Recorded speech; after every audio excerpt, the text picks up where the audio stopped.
Oh, welcome to Grawlix Nights, the Grawlix Podcast live show. I'm Randy. I'm Melanie. And I'm Jesse. And this is our Halloween show. Spooky. This is maybe our least Halloween show. Is that a spider? There's a spider. It's a spider. Whoa, that was Halloween. Spider buggy. Maybe it's not a spider. I don't know. They're tiny. I don't track. I'm lost right off the bat. Hey, that's gonna be the episode. Matt D, what's going on? He says, now that's saxy. Again, for audio listeners, check out the live stream to see why we're always talking about saxophones. Why are we always talking about saxophones? Because the music has saxophone. Our intro music on the live streams has saxophone. I knew that. But on the audio version, it doesn't. Oh, yeah. No, I didn't know that. Yeah. Because it's a Creative Commons clip, the saxophone, and I don't want to remember to attribute it every episode in the show notes. I'll forget, so I just don't use that version. Turner, what's going on? Paul, hey, what's up? So what's happening tonight is our Monster of the Week segment has all been building to this. What a weak premise. It's such a weak premise for doing a Nicolas Cage. So really what this is Cage Match round 2. We've done a Cage Match before. And this is Nicolas Cage. Nicolas Cage is the Monster of the Week. Disclaimer, we don't think he's a monster unless you're talking about his monstrous acting talent. He went to Juilliard. I feel like every movie could end with him being like, that's acting, sucker. For real. Dude, him and David Harbour in the same movie. Oh, it would be amazing. Make it so, please. Yeah. Oh, Maddie D, we're too sexy by far. I'm too sexy for this hoodie. I know what? I think saxophones are sexy. And I totally wanted to learn to play one when I was little, but I didn't get to. I feel like it's a weird, I don't know. I kind of feel like our generation, obviously, generalization here, has a weird view of the saxophone because it's been made the punchline in so many like shows and stuff in a way. But I guess it is, I don't know. I think the fact that everybody's like, it's the sexiest instrument, and then you look at it and you're like, it's just curvy metal. Like it's not the shape of it, it's the sound that it makes. That's even stranger to me. Really? I don't know. It seems cheesy though, because it's used for, oh, you hear the saxophone music. Oh, yeah. It's like the wah guitar. You only hear that in a certain context. So, is like isn't Kenny G a saxophone player? What does he play? Like Oboe? A baritone. No, it's not even like a real saxophone, is it? It's like a clarinet. Yeah, it's like a. Yeah. Paul says Cage versus Defoe, the real face-off. Whoa! Can you imagine letting be like, okay, William Dafoe, swing for the fences, Nicolas Cage, tone it back, and just have them go insane at each other. Yeah. Oh my God! Can you imagine like the faces? Just the faces. No kidding. I mean, that's what he's getting at, but the faces. You could call it meme the movie because every frame would become a meme. not face off, meme off. Meme off. It sounds Russian, but it's better. All right, let me real quick, guys, do my pimpage, but my behind the scenes pimpage. Has anybody been watching anything other than what we're going to talk about tonight? You and I watched another episode of Lovecraft Country. Oh, yeah, I think we've watched a few. We are caught up to the current. I don't know how many episodes there are in the season. I don't know if the season's over, but we're one behind as far as I know. There was one left as of last night. Yeah, still interesting. It's yeah. I don't know what's happening. Oh, can I talk about a little bit? I mean, unless you have something to say, Jesse. Well, hold on. Really, I want to jump in on anything. I want to jump in on Lovecraft real quick. Okay. I like it way more now. Like at first I was really on the fence because the pacing seemed weird. It's not even that issue, that aspect of it isn't that noticeable to me now. Maybe it's because it's gotten more into the episodes seem to focus more on the central plot. Or at least the central plot seems more evident. But I really these last few episodes, I'm loving it because it's insane. It goes off the wall. Okay, so it's got the horror thing, of course, but it's also kind of went full sci-fi. Yeah. It's done time travel really well. It like nailed an aspect of time travel that I like in this last episode we watched, and it's great. It did multi-dimensional travel. Yeah. It went insane. And it's pretty cool. Indiana Jones. Cool. Adventure, little like there's an adventuring episode.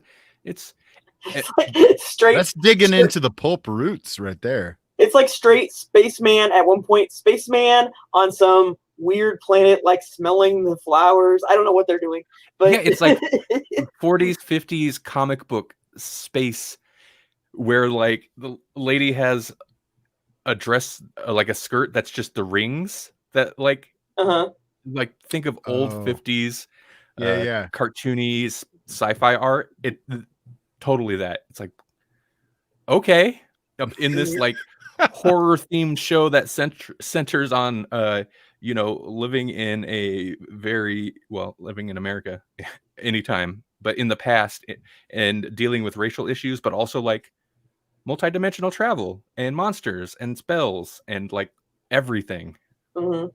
Okay, I'm sorry. Continue. I'll go back to my behind the scenes stuff.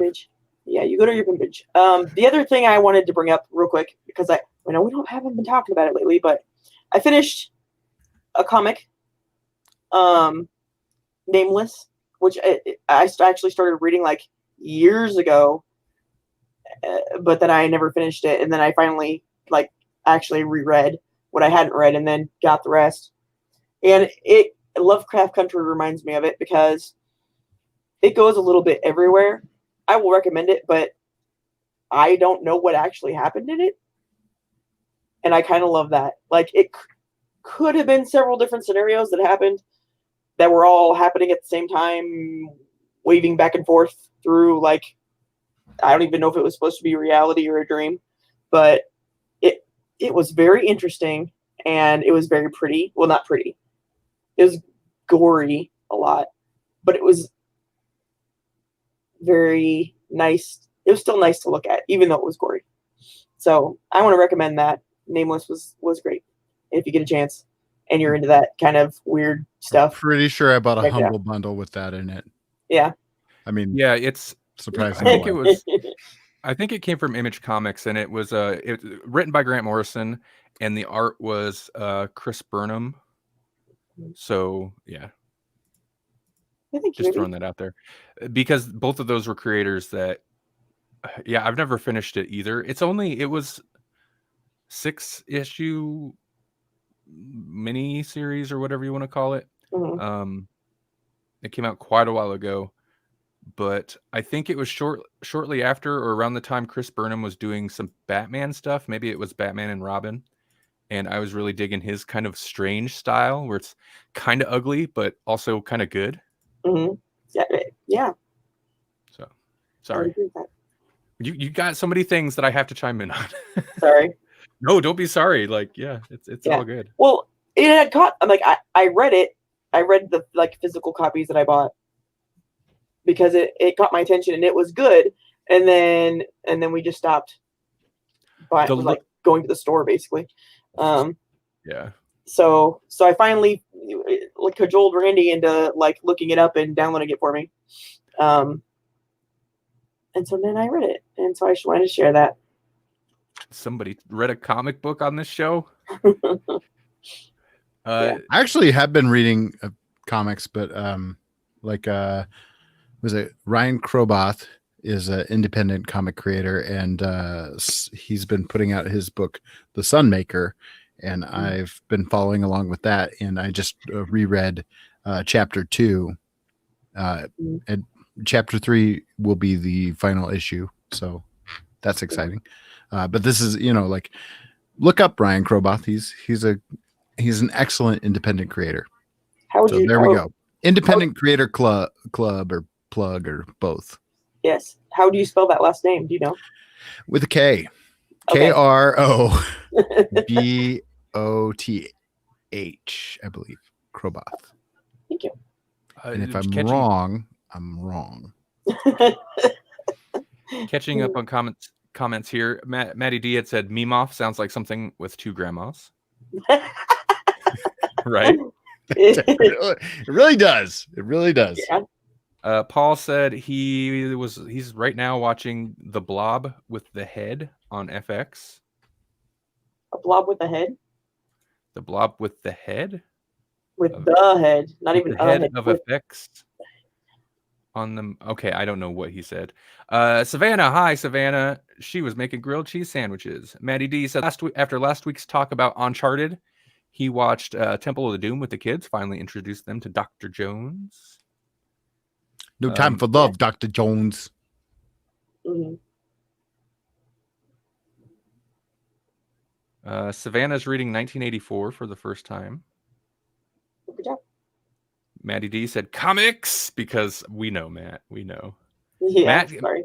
Matt came to our show after hearing about us on comics with my dad. Matt is a comics guy, so I'm sure. I'm glad, Matt, that you stuck with us through our not comics. Our phase. weird 2020 phase. 2020, dude. Nothing's right. It's been longer than 2020, but still, in a way, this is only 100% appropriate. Right. What this show is right now. Episode 100. Speaking of which, oh no, you did It's been a year. Episode 99 came out a year ago. It was a Halloween episode. We've been subtly nodding at it too, just like here and there, sprinkle little stuff in there, like even the doppelganger episode. Yeah, you didn't know. Anyways, Ryan Kroboth, I did spell it right. Andy's got his own website that is basically just his name, which I spelled earlier.com. So check him out. All right. Thank you. He's a nice guy. And a trying great creator.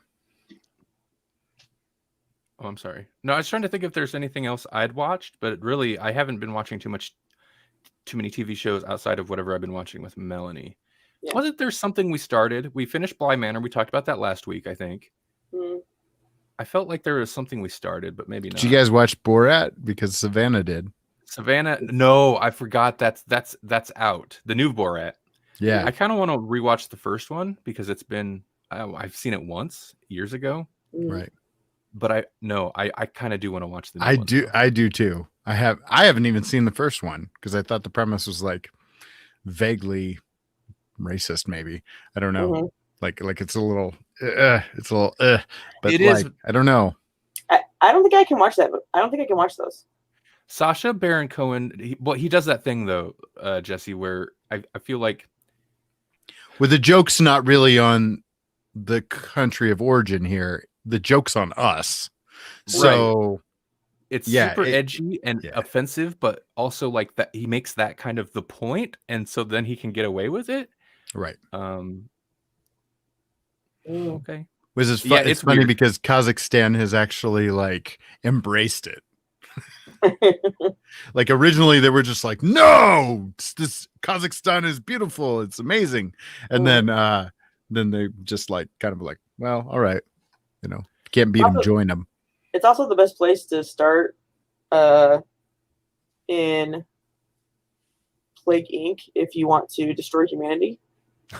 Oh yeah, good place to start. Well, all right. So Savannah said Borat is amazing, and Maddie D says shots fired. I don't care for Sacha Baron Cohen.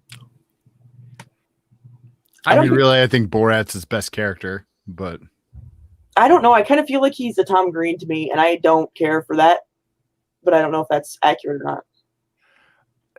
A little. I mean, kind of. It feels like a Tom Green, but there's a little bit more intelligent intent behind it, Mhm. other than just wacky Grab Tom this dead Green. bird for me. I never Yeah. watched Borat because he felt like a Tom Green to me, and I can't stand Tom Green. So I have not had any exposure to it other than other people talking about it. All right, Maddie D, go put the kids to bed. Savannah says, I prefer Sasha's wife, Isla. Wait, what? Okay, Isla. there must be like a recasting. I don't know. I don't understand. I don't understand that comment.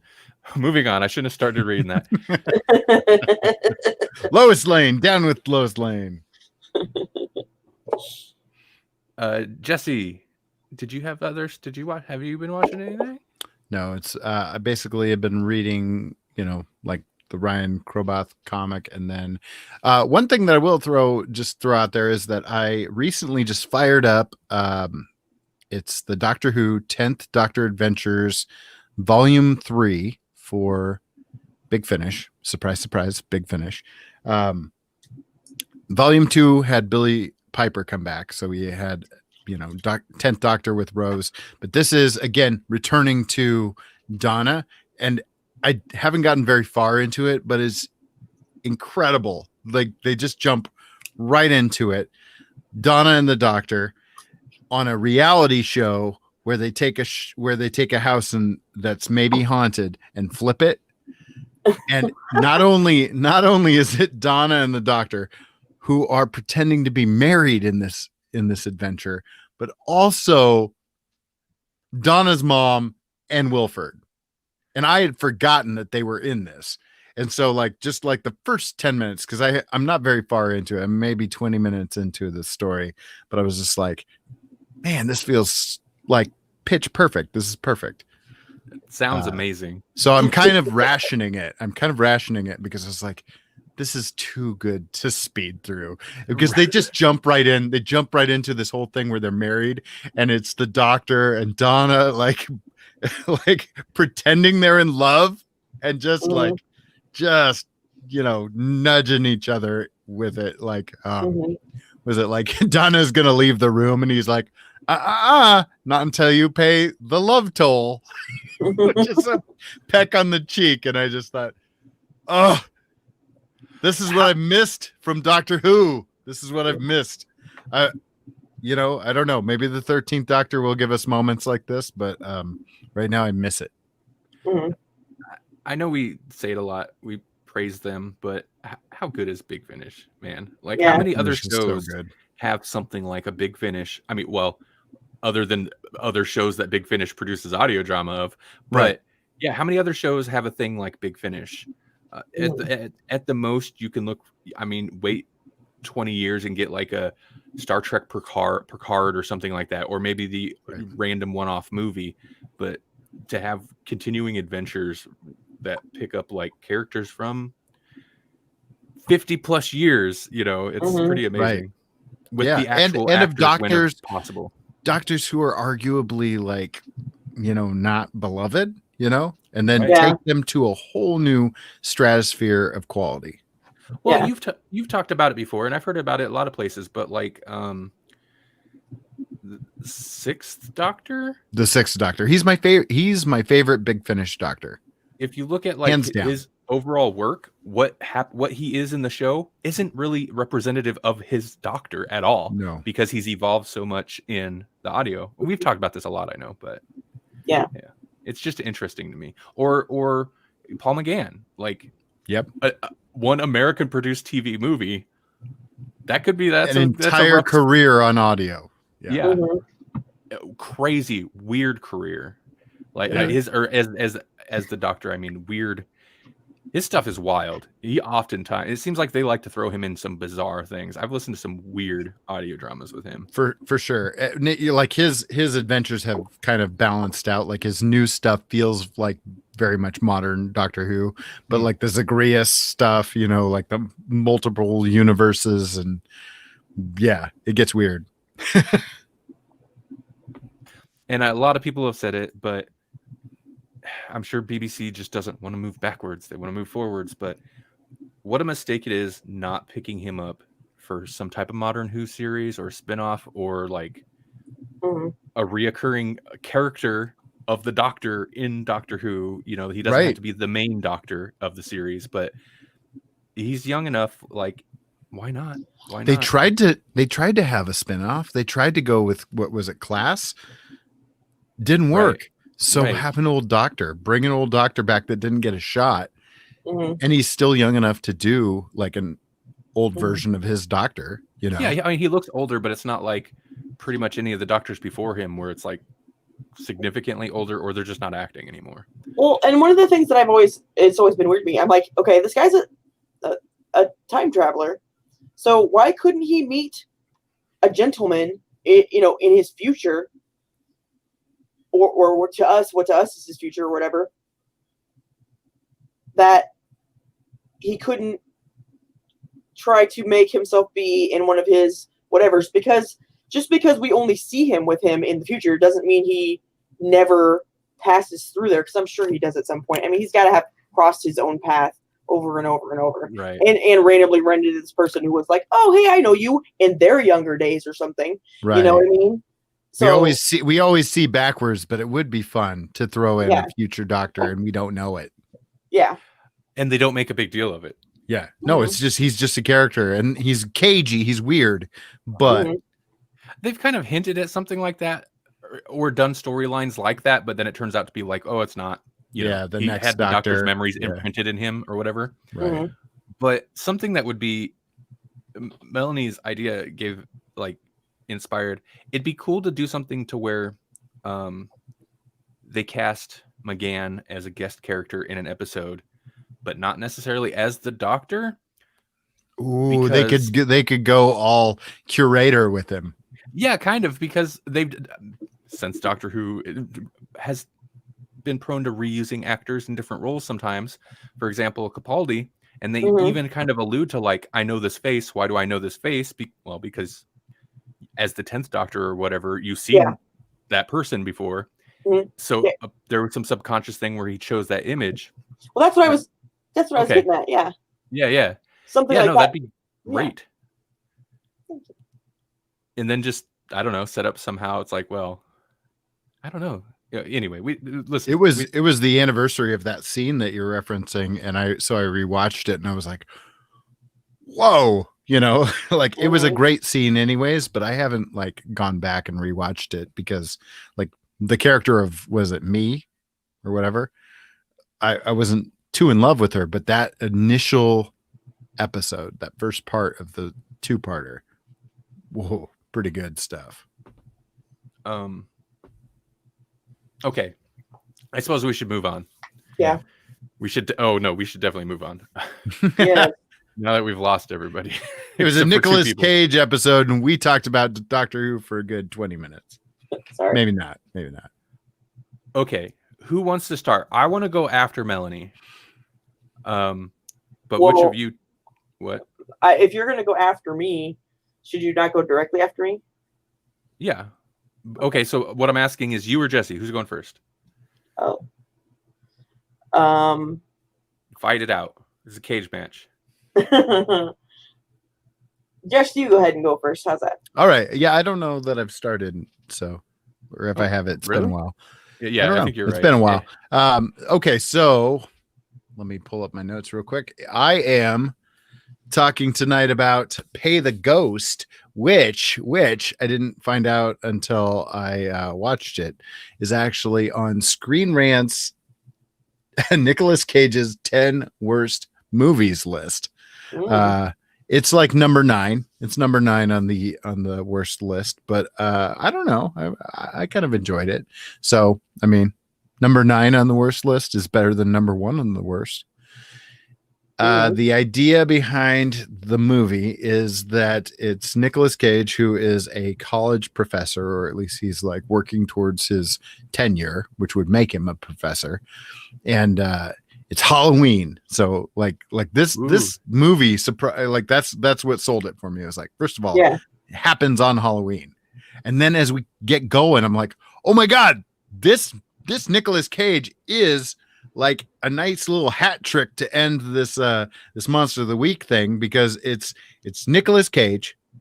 It's on Halloween. It features a witch. Oh, It features creepy kids. Oh, my yeah. God. Yeah, like all sorts of stuff, craziness going on. So it's Halloween night. He gets some good news. He's going to be tenured. So they're going trick-or-treating, and then he meets up with his son, and he's like, all right, son, I'm going to take you to the carnival. And then what should happen at the carnival? But his son disappears, just straight up disappears. Like he's holding the kid's hand, and the kid disappears. I don't know why. Well, it's ghost shenanigans. It's ghost witch, creepy kids shenanigans, and Nicolas Cage. It's all in the same movie. It's good. And so like this is and they seed it with the last thing that the kid says is, Dad, can we pay the ghost? Yeah. And then he's like, I don't know. I'm buying you ice cream, kid. And then he's like, he's trying to pay for this ice cream, and the kid's gone. Kid's just gone. And so he goes full Cage looking for the kid. Like that's the beauty of this character. This is shovey Nic Cage. Like he just shoves people. He's just like, where's my son? Shove you. Where's my son? Shove you. Just shoving people, just left and right. Boom, boom, boom, shoving people. Because that'll get you what you want. Yells at cops, like, where's my kid? We just found out. You just told us. So all that kind of stuff. Yeah. They have this whole like estranged love issue type of thing with his wife, because his wife automatically blames him. Just automatically blames him. Why couldn't you take care of our son? You lost our son. How could you lose our son in a carnival in New York? How could you? To be honest, though, I think that's a pretty common thing to happen when one parent loses a child. I mean, I get it. Like, yeah. What do you do? You're helpless in this matter because you weren't even there. So what? Yeah, But it was just like such a quick, like just automatic response. I don't know. Maybe it was believable. Maybe it wasn't. I couldn't tell. I was just like, man, this escalated quickly. Yeah. So then they just like flash forward a year, and all this time, like there's just creepy little things happening leading up to it. The kid is like noticing vultures and stuff flying around, like vultures in New York. Yeah, of course. And then he's seeing like the ghost out of his window kind of thing. And he's like, there's something outside my window, Dad. Did you check? And so he looks, I don't see anything, son. It's fine. And then we go to a carnival on Halloween night. Kid disappears. And so like just flash forward 1 year later, Nicolas Cage is looking for his son, still looking for his son, not living with his wife anymore, kind of gone full Nic Cage. Like he's got like a crazy like board with pins and strings and like newspaper clippings and everything, and he's like every week he goes to the police department and he's like, where's my son? And you cops are lazy. Like he even busts that nugget out, and then the cop's like, whoa, we're not lazy. Kind of thing. And so like he keeps seeing glimmers of his son, like just out of the corner of his eye, or like there's his son on the bus or whatever. And of course, it all ties back to an old Celtic witch who steals children on Halloween night. And I don't want to just like ruin the rest of the plot for you, but like there is an absolute supernatural element to it. He has to face down this there's the witch right there if you're watching the video version here. She steals 3 children on Halloween night every year. And so is she like a crappier Pennywise? Kind of, I guess. Yeah, like without like any kind of specifics or backstory, just like yanks random kids. She has a backstory which you should watch the movie to get more details on, because that's part of the fun. I mean, like it's a fun movie. It's definitely got some full Nic Cage moments in it. I can understand why it's on the top 10 worst Nic Cage movies because it's not like a great movie, but Mhm. also it was entertaining. It was entertaining. I mean, you can see even on themoviedatabase.com or org.org that it gets like a 53% rating. So that's better than half, right? So Mhm. Yeah. I mean, you already know you're Right. getting a Nicolas Cage movie right there. Yeah, I would recommend it. It's fun-ish. I would recommend it if you're ready for the Nic Cage-ness, because that's why you come for this kind of movie. And it plays it fast and loose with some Celtic myths where I'm like, okay, that's bull, but okay. Mhm. What else to say about this movie before we just Paul says it's the season of the witch, but now is he referencing, because there is a Nic Cage movie, I almost watched it but it wasn't handily available, called the Season of the Witch. Is it really? Yeah. That's hilarious. Whoa. Because I don't know if you guys remember, but at some point I did a review for Season of the Witch, and I'm like, this is an old one though, and I'm like, it's like Wicker Man, only better. And so the fact that he did both of those movies is hilarious to me. Okay, sorry, go on.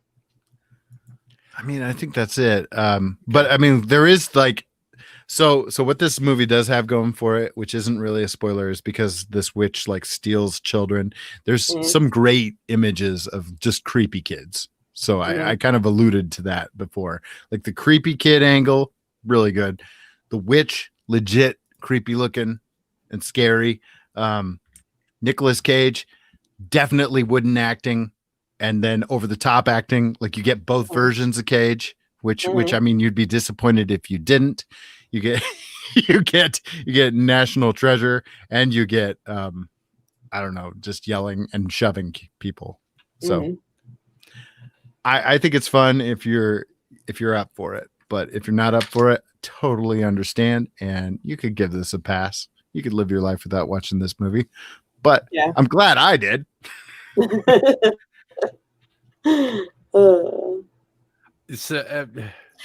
I watched the trailer, and actually it looked interesting to me, but you know, trailers are made for that purpose. So exactly, yeah. I remember being very intrigued when the trailer first came out. I was like, oh, you know, it's going to be an unhinged. That's every Nic Cage movie. You're like, right. Oh, right. He looks super unhinged. And no, I'm normal and boring purpose. Until I'm not. I'll have more to say about Nic Cage. I've had some realizations about Nic Cage with my viewing of the movie we'll talk about momentarily. Oh, really? Observations about Nic Cage. You know like we drew this connection. I think we drew this connection last week, actually. But this furthers my theory here that Nicolas Cage will eventually become something akin to Christopher Walken, because he felt in this movie very much like Christopher Walken felt in The Dead Zone. In The Dead Zone, Christopher Walken. See, I'm already getting them mixed up. Christopher Walken is like young and almost sexy in a Christopher Walken way, right? He plays Well, I mean, there's definitely movies where I know what you're talking about, because I mean, he's Christopher Walken, so it's hard to imagine considering him that sexy, but he definitely, there's certain roles where he plays sexy. He plays it like he's sexy as so. and it works to varying degrees. It's like anytime Jeff Goldblum plays sexy. Yeah. Like in large parts of The Fly or even Jurassic Park, he plays it up like, oh, and it's like, yeah, but it's Jeff Goldblum. Yeah. Is this working? Is this working for anyone? Maybe it is. I don't know. So, I mean, it's the same kind of deal. Like it's he plays a college professor. He's kind of in his prime, and then he snaps from kind of normal or at least like the wacky professor to like creepy, like, oh man, is this guy unhinged? I don't know. So it was like, man, I could really see this. Eventually Nicolas Cage is just gonna be Christopher Walken. He's just one of those working actors that's just like, man, I'll just work. Whatever. What's the role? All right, I can do that, but I'm gonna be me. Oh, Nicolas Cage to the max. That guy just takes. Does he just take anything? He's been in. It kind of looks like it now, you know. Yeah, I mean, he's got dinosaur heads to pay for. You're right. That's right. That's right. Yeah, he's got very strange collector habits. And I understand if I became rich and famous for some reason, that's what I would do too. I mean, who wouldn't buy a dinosaur head? You know, and you got to pay for that, so you got to take whatever you get. Right, and I think he owed a bunch of taxes or something at one point. Yeah, he owed a bunch of money at one point when he was. I mean, if you look at his filmography, when is he not? But he was really pumping out a bunch of movies for a while, and I think it's because he owed money. Because yeah, he'd buy a castle and dinosaur skulls, and he has or had apparently an insane comic book collection. He's a comic book collector, and he's got a massive collection with. I think he had Superman #1 at one point or something. I don't know, but like crazy, super expensive books. Yeah.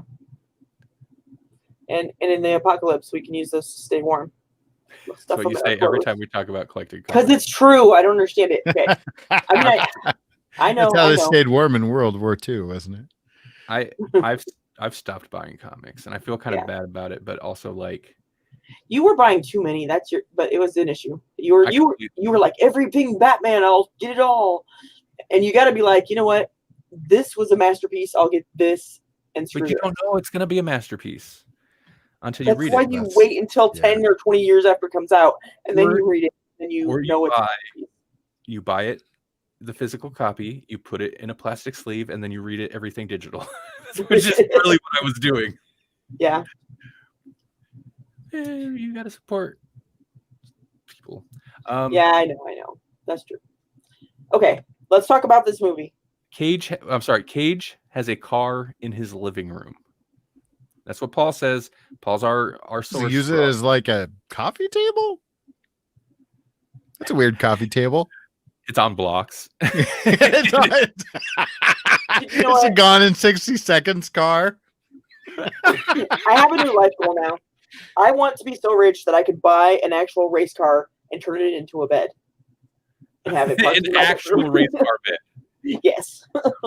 New goal. New life goal. Track used. Okay, Melanie, what did you watch? I watched Between Worlds. Between Worlds. Yes. All right. Okay. So the movie begins with, should I read this? Joe, a down on his luck truck driver, haunted by the memories of his deceased wife and child, meets Julie, a spiritually gifted woman who enlists his help in a desperate effort to find the lost soul of her comatose daughter. But the spirit of Joe's dead wife proves stronger, possessing the young woman's body and determined to settle her unfinished business with the living. That's an okay description. Another way you could say it is Nic Cage is a truck driver who sees a lady getting choked out in a truck stop bathroom and saves her, and then takes her to the hospital to see her daughter who was in a motorcycle accident, and then chokes her out himself. And then his dead wife possesses that lady. So, this movie, I can get into a little more plot maybe, but first I want to say, I think you really got into it. I don't know. This movie is like, it's like they took Nic Cage and they were like, this is the story, these are the people's names, but there's no script, just go be Nic Cage. That's like what this movie was, for real. Like, not maybe there's a little bit where he was tame, but so much of it was just, I'm just gonna grab you and start dancing with you. I'm gonna spray everybody with a hose and dance all weird and be Nic Cage. That was this one part. I know it was okay. He was staying at somebody's house, right? Mm-hmm. And he's like, where do I sleep? And they're like, on the couch. And he's like, the couch? That hurts. And I'm like, what is that? What is that? What is that? That's nothing. That's Nic Cage being crazy for no reason. I mean, I don't even understand like that. And okay, the idea of the movie is actually pretty interesting if they had done it well, which they did not. But let's start with the idea of the movie. The woman that he chokes out I'm sorry, real quick. That look right there, audio listeners. I'm sorry you can't see it. That is perfectly encapsulates him in this movie. Yeah, he's a chubby, greasy, drunken slob in this movie. At his best. Okay, so he meets this woman, the one that he chokes out, and the reason she wants people to choke her out is her daughter's in a coma, and when she was a child, she had fallen through the ice and had a near-death experience where she left her body, and ever since then, she's been able to do that, to leave her body and go and, I don't know, mingle with dead people or something. So she's trying to find her daughter and lead her back to her body. That's why she wants everybody to choke her out. And the actress that plays her, I don't know what her name is.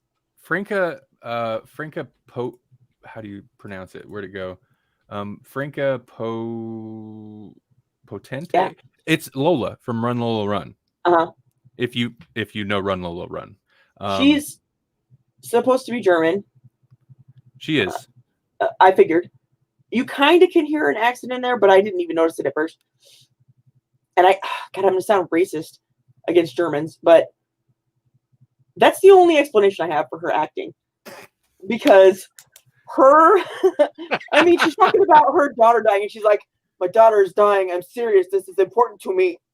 And like, it's so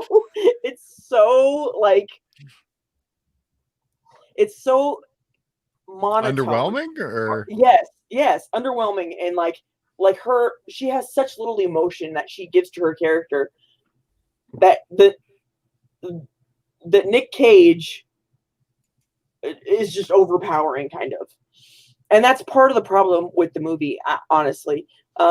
Like I said, the idea of it is interesting, that like she has a weird psychic ability, not psychic, but she can astral travel, I guess, when she gets choked out, which is interesting if you were to autoerotic asphyxiation, I think, but that's not what it is.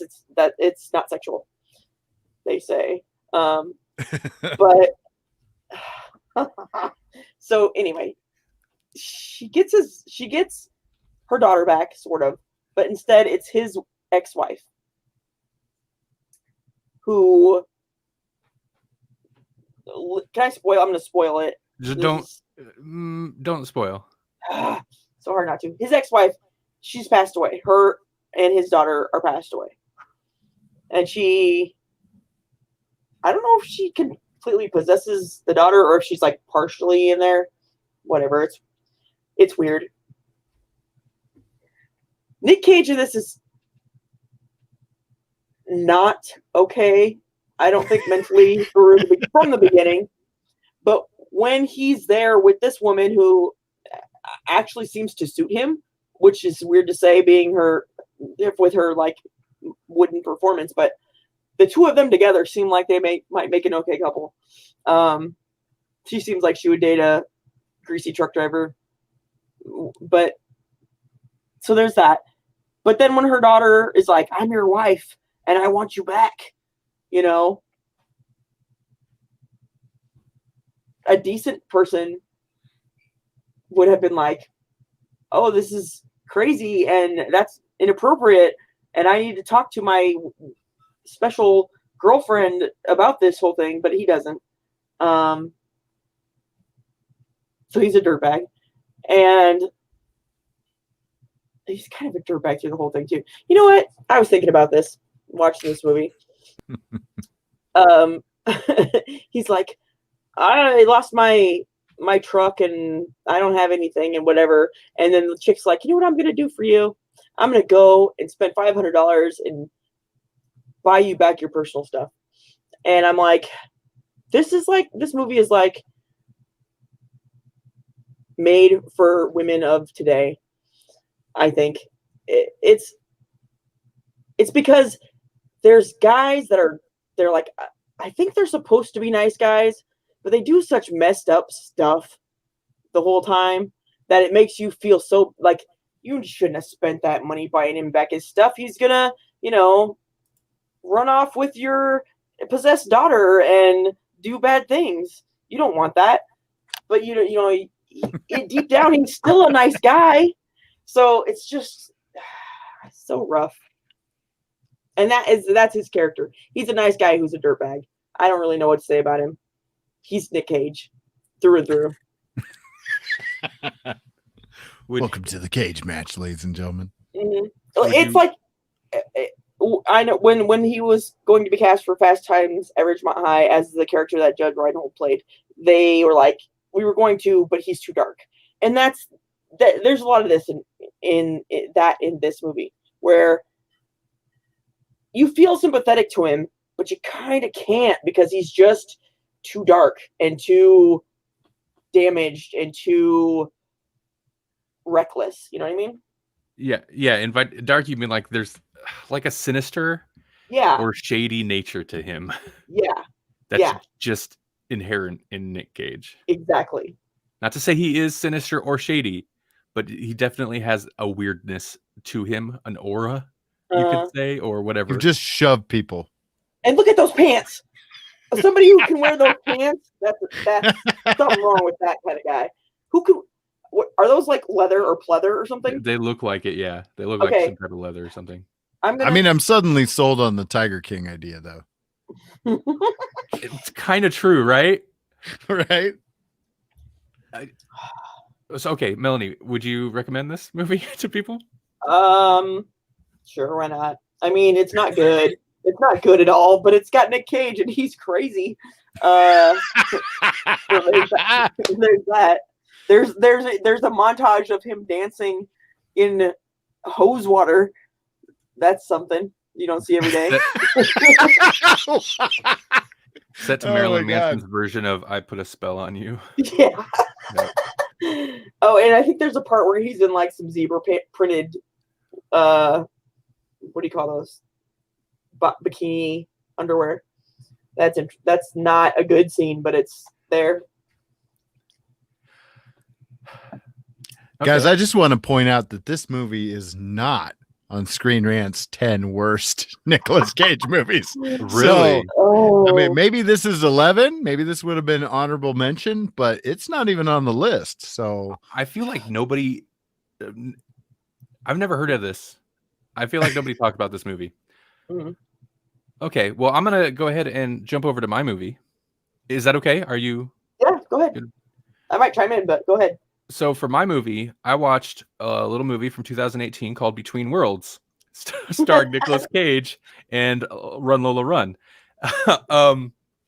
Yeah, so I happened to also watch this. We didn't we don't necessarily coordinate between. Sometimes we do, Melanie and I, but we didn't happen to coordinate, so we both watched the same movie. And that was fine. Funny and fitting that this happened on like this culminating week. Like it was inevitable, but of course it would be the last, like the Halloween Monster of the Week episode. But I'd heard of this. I was looking at YouTube videos where they talk about Nic Cage horror movies or whatever. And a video about this came up and I watched a little bit and I was like, wait, what? What is this? And it does have the supernatural element. So, I mean, listen, we're talking about Nic Cage. It didn't have to be a horror movie. I know this is our Halloween episode. Right. But it does have a supernatural element. It does not really play up that much, really. I mean, that's not really a big element of the movie. And it's okay that Melanie and I both watch this. There's plenty of Nic Cage to go around. Melanie's right. This is Nic Cage. This is so Nic Cage. This is such a Nic Cage movie. He is, I don't know that he's necessarily the most unhinged, but he is the most consistently Nic Cage in this movie. And yeah, he plays a dirtbag. He looks disgusting. At one point, he says something like, "Oh, before a sex scene, I think the first sex scene in the movie, he says, I need to take a shower. I got 3 days ride, or I smell like 3 days ride." He looks like he smells like a 3-day ride. Yeah, he does. Yeah, he does. But she's cool with it. She's like, "Oh, I like it." It's like, "Oh God, how could you? I could smell him through my TV." I can feel the grease of his hair. I like that Paul in the comments had said earlier that it's like this is where the Con Air character ended up. Yeah. Things It just totally- went really south after Con Air. It seemed like a happy ending. It wasn't. And it's incredible, and I wish I could play it on the stream. I won't, because I don't want to get flagged by YouTube and whatever else again. Fortunately, one of the clips they had released to promote this movie is one of the best examples of like the cageism in this movie, and I shared it in the Facebook group earlier, facebook.com/group/Grawlix podcast, whatever. Find our Grawlix podcast Facebook group, and if I remember, I will include the link to the video clip in the show notes or whatever. But on YouTube, there's a clip, and it's incredible. Everything. It's one of the things that sold me on the movie, because in this YouTube video I was watching, they played a clip, and I was like, oh, this where he's talking. So his family, as Melanie said, Kids, yeah, his family's dead, and Lola asks, I'm going to call her Lola, asks him about his family, and his reaction is so Nic Cage, and he pulls out a picture, and she's like, oh, they're beautiful, and he goes, oops, they're dead. And it's like, what kind of, what is that? Humans don't act that way. Oh my god. And I feel like the thing that clicked, and Jesse's already said it, but the thing that clicked for me in this, I'm like, my problem, I think, with Nic Cage, even when he's good Nic Cage, it's always a little bit disappointing, because it's not like, yeah, he goes full Nic Cage in this, but it's very inconsistent. Like, dude, either go full Nic Cage the whole time, or don't, or be mopey angel stalker guy, because City of Angels, yeah. In most movies, he kind of just fluctuates between the two. But my problem, where I kind of feel like he's not good. I know we've said, like, he's insane, but people are like, but he's good. He's just eccentric. I feel like my problem with him, and why I kind of think he's not good, is because it's so inconsistent to where you can tell it's not even the same character from scene to scene. You can tell he just felt like when he showed up on set that day to shoot this scene, he's like, well, I'm just going to act this way. I'm going to be mopey this scene. And then the next scene, he comes to set the next day, and he's like, I had a little too much caffeine, I'm going to dance. And like, it's not the same character. It's just Nic Cage deciding, this scene, I'm going to do this. And it's completely random and at his whim. And I feel that's my interpretation. That's what I'm assuming, because that's how it comes across very much in this. Like, it's so cagey, and it's a terrible movie. Yeah. I'm sorry. I just remembered a part. I don't know if you noticed this, but there is a sex scene in the movie. There's a few. Yeah, there are a few. And all of them seem very unpleasant to me. But anyway, so there is a sex scene in the movie where he's reading from a book. The book is titled Memories by Nic Cage. I don't know if you noticed that or not. I didn't notice who it was by. Yeah. Well, at one point, there's talk of golden shower when he's reading from this. Also, when he's being sprayed by the hose, the daughter's spraying by the hose, and he's doing the like weird slow-mo, chubby, like overweight Nic Cage sexy dance. Yeah. He says at one point, he says golden showers, and it's like, so that's 2 golden showers mentioned. And this movie's so interesting. Okay, so it's more than like a horror. It's not a horror movie at all. It's a thriller, supernatural thriller, but it's a thriller. But it's also like Netflix has it categorized as a steamy thriller, and it does feel like the story is one of those like erotic thrillers. It's sexy, where there's a lot of sex scenes. Yeah, there are. The problem is none of it's erotic. No, it's not. Nic Cage is a filthy dirtbag in this movie. He's super like out of shape, which is fine, but like, and also the way he approaches the sex scenes, none of it's sexy, none of it's sensual. It's not even like aggressive sexy. It's just aggressive and awkward and weird. And yeah, reading from the book, at one point during a sex scene, he's like, do you remember that scene from The Exorcist where she masturbates? And he's like, keeps talking about the scene where if you've seen The Exorcist, you know exactly the scene I'm talking about. He's talking about that during the sex scene. And he's like, scream like that. Oh, Yeah, that's oh horrible. my god. It's so awkward, and he's so disgusting during it. And then like even just sexual things, like there's a scene like he kisses the one chick that he's with a couple times, but one time he kisses her and he's like, it's just like a nice kiss, but he's like, It's like, do you Had to think go in and her make it mind she was weird. like, what? He says, and this is something that like you could barely hear it in the movie, but people on YouTube, there's a couple of videos that exist about this movie. They really latched on to because you could see it in the thumbnails. He after he kisses her and he hugs, he goes, "Hold daddy tight." It's like, Oh, it's weird. and you really do get the gamut of Nicolas Cage. You get a lot of mopey, and I feel like that's kind of where he does seem sympathetic, because anytime where his character is supposed to, like, he's obviously being nice, he plays it kind of real mopey and bashful, and he's nice and he does nice things. Yeah. But then you also get random angry Nic Cage. It's like, whoa, dude, whoa, that seems like you do not seem like a character I would like to hang out with now. Not that I would particularly like to anyway, but like, that sudden flip is a very uncomfortable. He's very manic in a way. Yeah. Over the top. The scene him and Lola smoke pot. There's a scene where they're getting stoned. He's very uncomfortable. It is, and he's so over the top. Like, they're laughing, and like they start laughing at something that, look, I don't care if you're stoned. I don't feel like they'd be laughing, or at least I don't feel like Lola would be laughing, because they're laughing about her daughter not acting right, and it's like, yeah, she was in a horrible accident, and she had head trauma, but they're laughing.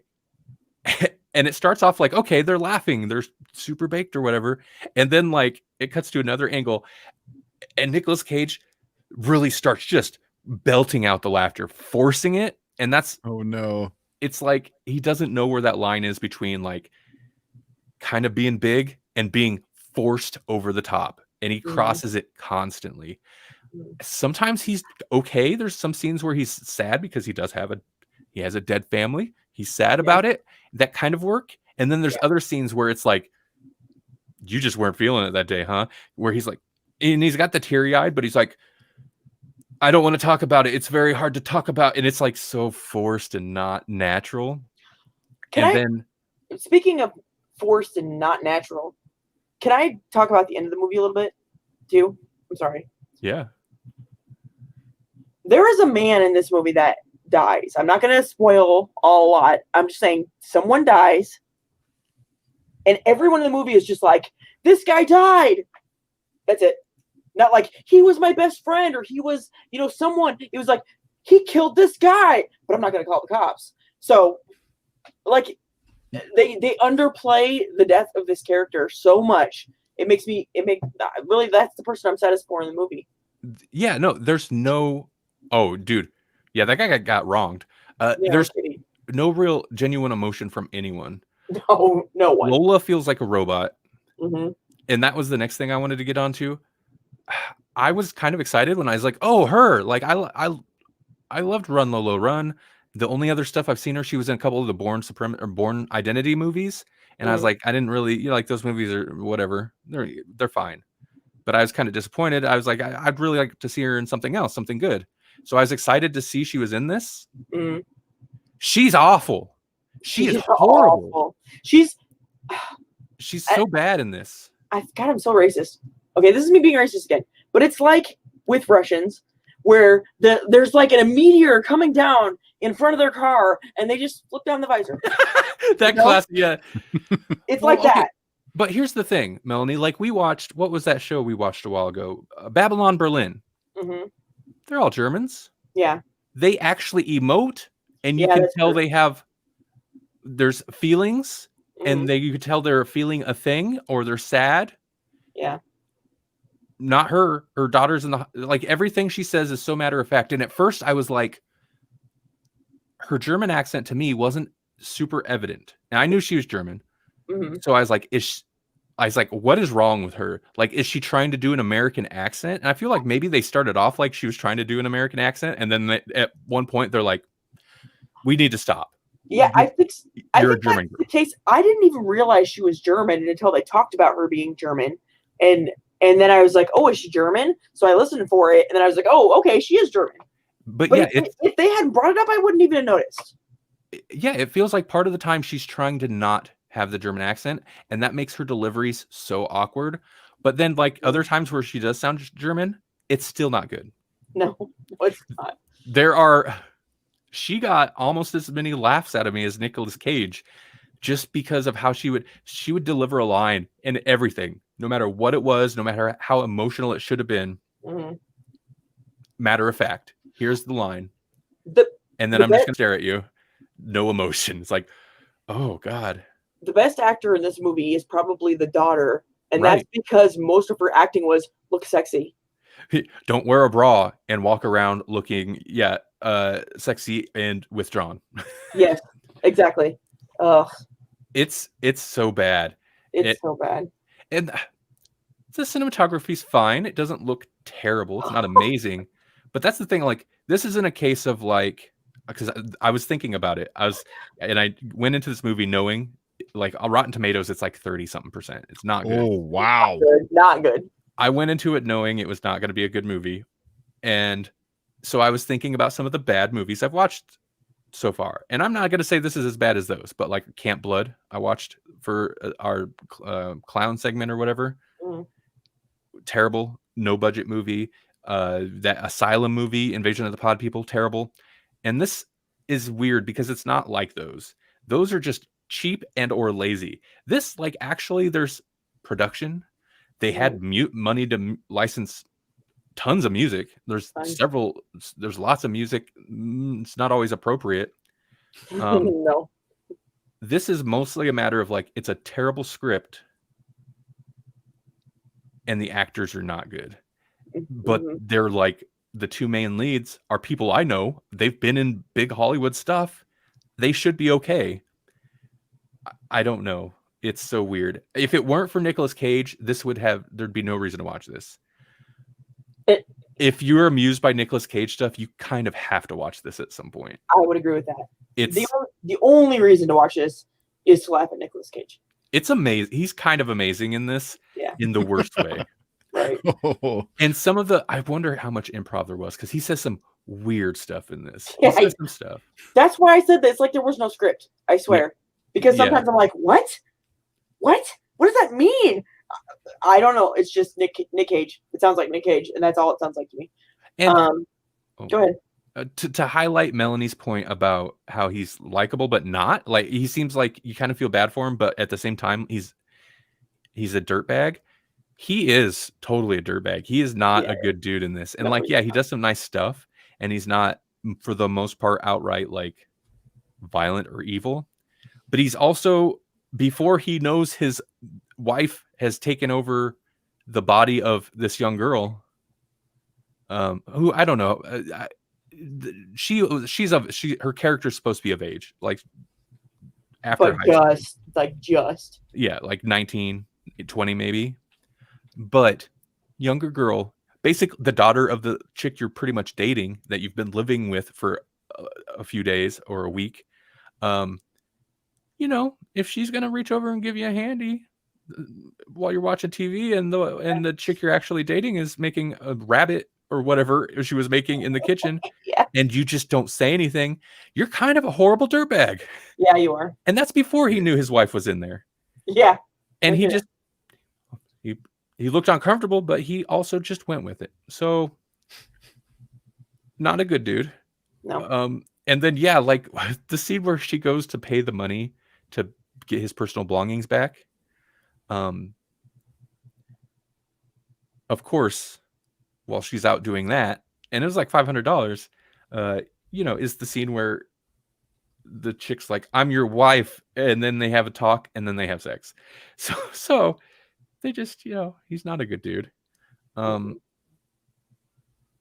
There's so many things. The scene, Melanie mentioned the scene with the Speedo, and that actually one of the biggest laughs. And it's not a laugh at like bad acting necessarily. It's just a laugh at like, I feel like this was definitely an improv moment, because it's not a very good. All you see is like his very packaged package, right? Yeah. Hanging out from under his shirt. Yeah. It is uncomfortable. And it would, at the end of the scene, Lola says, because they're fighting at this point, Lola says, put your pants on, you're disgusting. And Nic Cage's reaction is so genuine where I'm like, maybe she improv that. He's like, why would you say that? Or something like that. Like he seemed hurt by it.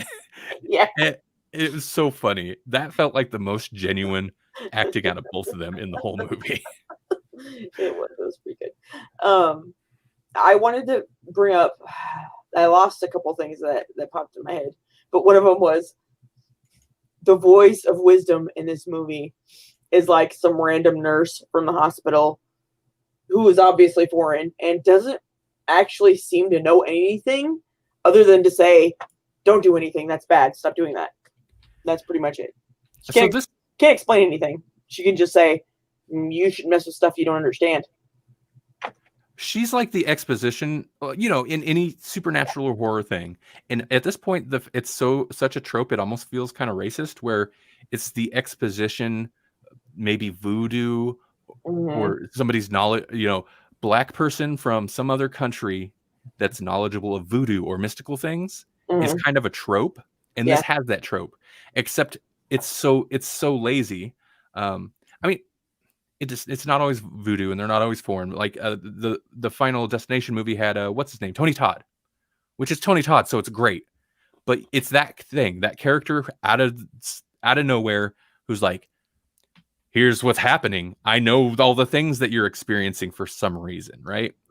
Except she didn't even seem to know a lot. No, Jeepers Creepers does the same thing.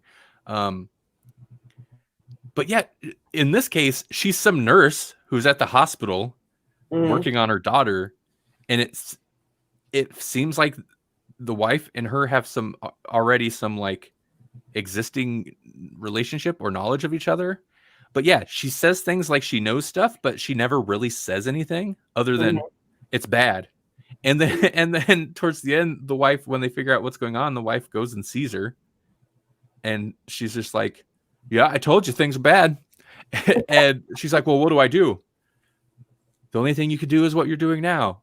And she's like, so like, there's nothing? And she's like, nothing you can do. It's like, worse than that, dude, because she was even like, well, sometimes it's just people's time to die. And I'm like, really? That's what you're going to tell the lady who's freaking out about her daughter being possessed? You're like, well, sometimes it's time for people to die. And I'm like, is she implying that she should kill her, or that she should just leave it alone and let her die of old age? I don't understand what her point was at all. I don't know what her purpose was. Like I said, she's that character that's supposed to be that role, that kind of tropey role, but it's not sufficient. She's not. It's like, why even bother if she doesn't have anything to contribute? She's not contributing. Like what? She's about as important as the boyfriend or whatever he was supposed to be, who at the end they like shoehorned in. He's so in love with her, it's ridiculous. You mean this guy who apparently he's in love with her? I didn't even know. Got a FaceTime on one of the none of the two other. There's three main characters. Oh man, Cage, Lola, and the daughter. He's not a main character. He is a side character that comes in toward like in the last maybe quarter of the movie, and doesn't really play that important of a role. Like, why does he get poster time? Because he's also, why does Nicolas Cage look like he's discovered Maybelline here? Right. Maybe he's born with it. Probably not. No, nope. I was going to say his hair is so greasy through most of that movie. Like, I don't even know how. They must have really been like, just don't shower for a few days, and then we'll shoot the movie. It is pretty incredible how realistic his scuzz looks. It is. His hair is genuinely greasy, and it is that long, thin kind of Nicolas Cage hair. It's something. Yeah. One thing, while I was watching my movie, like I asked Holly, I was like, do you want to watch a Nic Cage movie with me? And she was contemplating it, but ultimately she's like I want to, but I don't. And I was Yeah. like, that's fair. So she's watching her own thing. And she looks up. She's like got her earbuds in or whatever. She looks up and she's like, his wigs are always incredible. I was like, they always are. And so, like, is this a wig? And if it is, No. gross. I kind of feel like it's not in this I don't think it is. I think it's maybe it's his hair after they pulled off the wig. this, I guess the way there's this shape here, and this is again something audio listeners are not going to appreciate, but in this picture here, that extra little poof there on the sides makes me think maybe it is a little bit of like some extensions, but there's scenes in the movie where it does just look like his hair. It looks scraggly. It looks like you can see the strands that go all the way up to his scalp. It looks like his actual hair. And that's exactly what it's like, greasy strands. Yeah. From his scalp all the way down. In a lot of the movie, at least.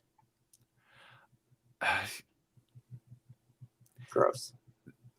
I think the worst thing, Nicolas Cage's acting is not great. Sometimes it's good. Most of the time it's Nicolas Cage way over the top. And it's definitely a thing of like, you can tell some directors just don't reel him in. No. Right. And he gets his Cageisms in every movie, but there's most movies it's like one or two scenes. You can tell that they are like, all right, go for it. Or maybe he's just like, right, I'm just going to do this. Whereas the rest of the movie, he's subdued. And this one, like, he's just so all over the place that I don't think the director tried to wrangle him at all. Yeah, I agree. And the other issue with the movie is really the script is just god awful. It's terrible. Oh, and Lola is really bad in this. But the script is really bad, and it's lazy in how it tries to handle the supernatural stuff. Like, so they have this. Go ahead. Sorry. I was going to say, so they have this exposition trope black lady that they don't use. Instead, they decide to have the Lola, who is putting in the worst performance of the movie, dump the exposition in like one or two scenes, but in a vague terms. Yeah. To where the first scene happened, and I heard about what the movie was before I watched it. I kind of wish I didn't, but when the scene happened where she explained the premise in the first 10 minutes of the movie, I had to rewind it and be like, wait, she didn't really explain it. Like, I know because I know, but not because the movie told me. And I ran it back and watched the scene again. No, it's so vague that it's clear that the characters know what she's talking about, but what she's talking about is not made apparent to the viewer.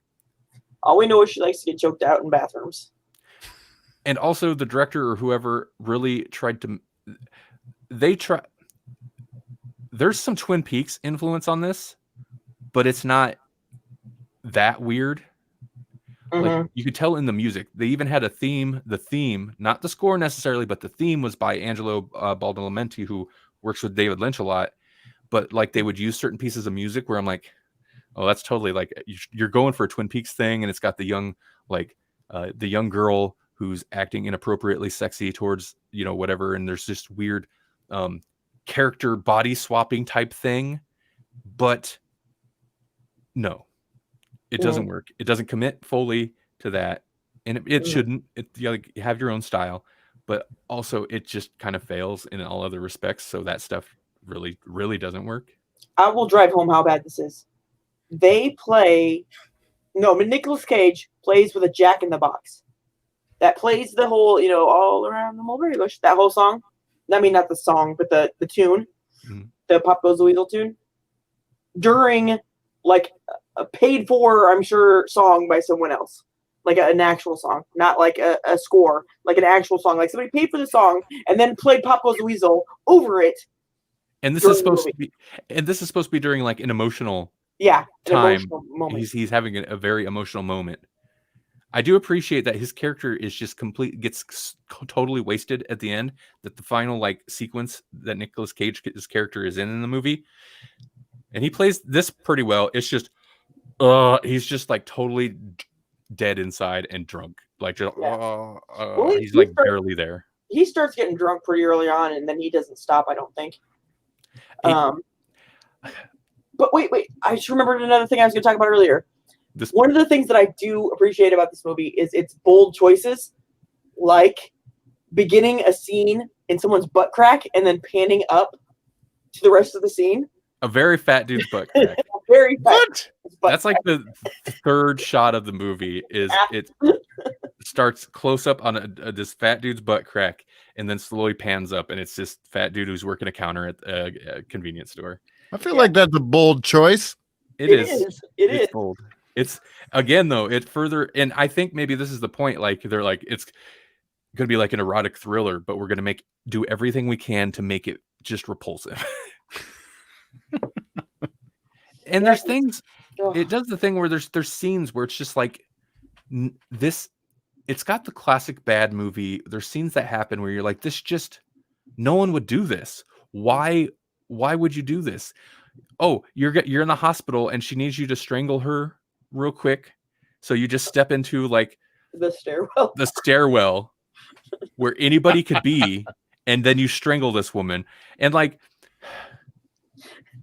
there's just several scenes where it's like, nobody would behave that way. That's not how people act. That's not how the scene would go down, but I don't know if it's lazy or what. It's weird. Put your gun down. I'm sorry, Frank is dead. It's not my fault. That's pretty accurate. I know. Okay, if there was another scene I wish I could show on here, it's towards the beginning, and it's the scene that kind of leads up to that scene where you can actually see the clip where he's like, oops, they're dead, is when he quote unquote saves her from being strangled, in which he hears some commotion in the women's restroom and then just kicks his way in and beats this guy up, right? Which is fair. I don't fault him for that. He was strangling this woman. She wanted it. So I guess that's not good, but he beats the crap out of this guy and she goes, what are you doing? And he goes, I was saving you. I'm saving you. And then she yells at him a bunch, and I can't remember what the line is now, but he just in the bathroom, all of his line deliveries, top notch. It's so gold. He like mutters him, and like the things he says is so, I'm saving you. It's so weird. Yeah. So yeah, it's a horrible movie. You should watch it. Yes, it's on Netflix. I agree. It is. It's a horrible movie, and I think you should watch it also. I totally agree.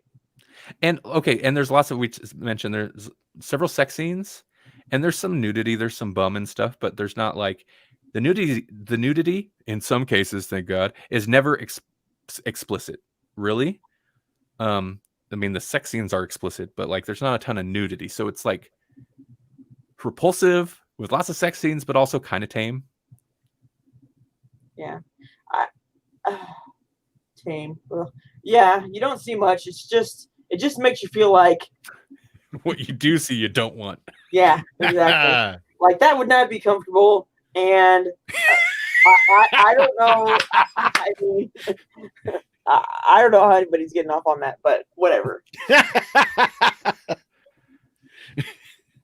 Oh man. Paul says Pervy Cage chased everyone away. I mean, I think the fact that we talked about that movie for like an hour chased everyone away. But oh well. Yeah, no, I feel like we should probably definitely cut news short. We don't have too many news stories, and I'm sorry. We knew at the outset that this wasn't going to be everyone's cup of tea. No. This is also why we tried to watch. I feel like this is a good reason why, or example of, it's either we all watch one thing and talk about it for the whole episode, or we individually watch a thing so that hopefully it doesn't go so long. It doesn't matter though. It all goes as long. I'm so glad, Melanie, like when I seen you had commented on my post about it.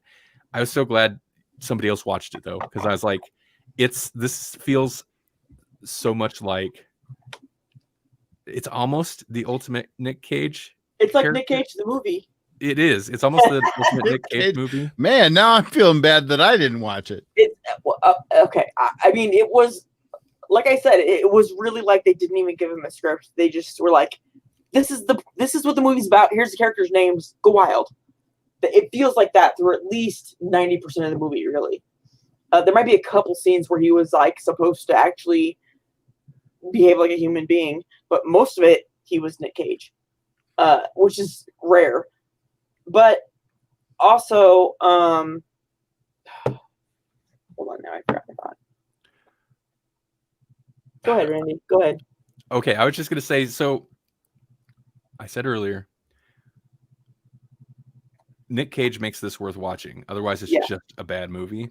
Right. And it is. But there are scenes without Nic Cage that are so bad that I laughed out loud at it, and also that I cringed. And for the most part, it's a really bad movie, but it didn't get a lot of cringe out of me. Whereas other movies, you know, like Camp Blood or whatever, where it's like just a cringe fest and it's not fun to watch. This doesn't have that, but it does have a few, or this doesn't have that much. It's not that bad, but it does have a few moments where I was like, oh no, that's so stupid. Like, just like, why? Like, why? took you out of it. It was that bad.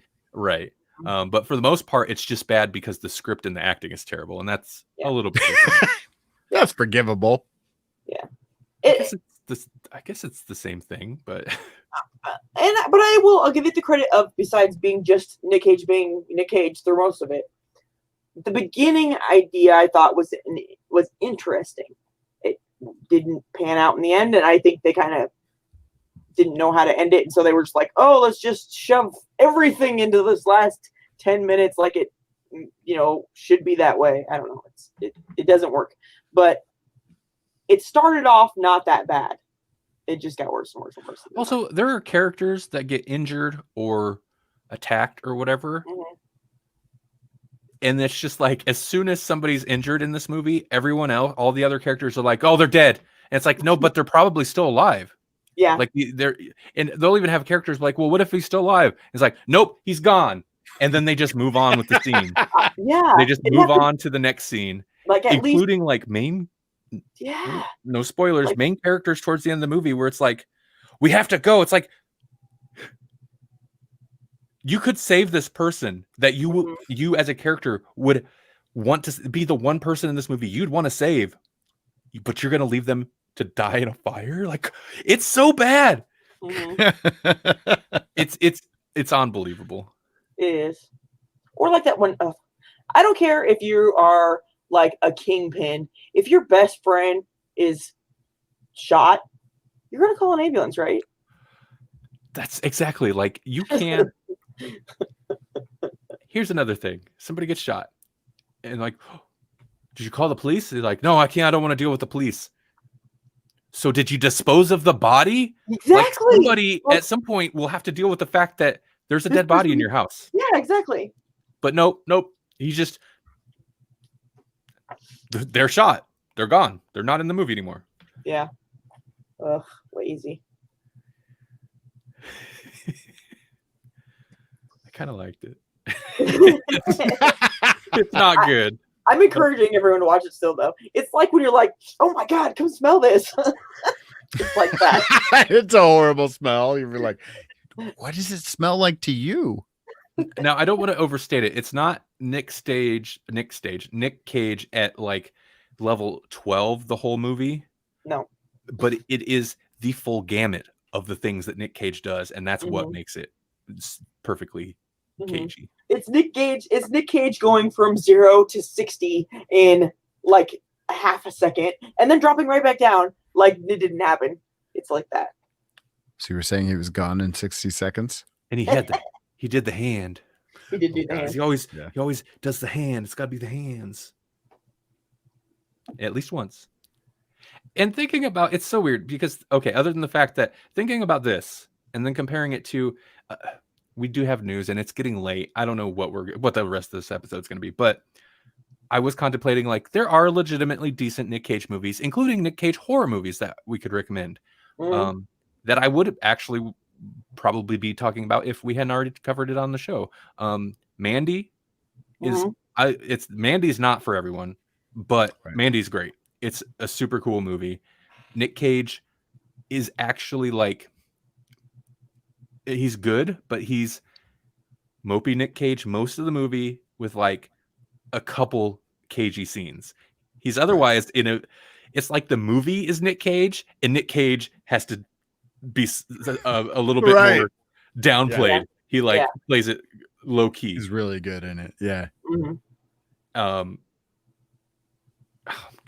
Anyway, I'm not gonna get into it. Color Out of Space, which we talked about recently. Also, last season on Grawlix Cinematic Universe, we covered both those movies in a double feature. A lot of fun. Color Out of Space, I feel like would maybe appeal to more people, but also it's kind of hardcore for a horror movie, so maybe not. It's also weird. Right. Whatever. Super weird, yeah. So it's like, in both of those movies, there are moments of Cage, but it's appropriate.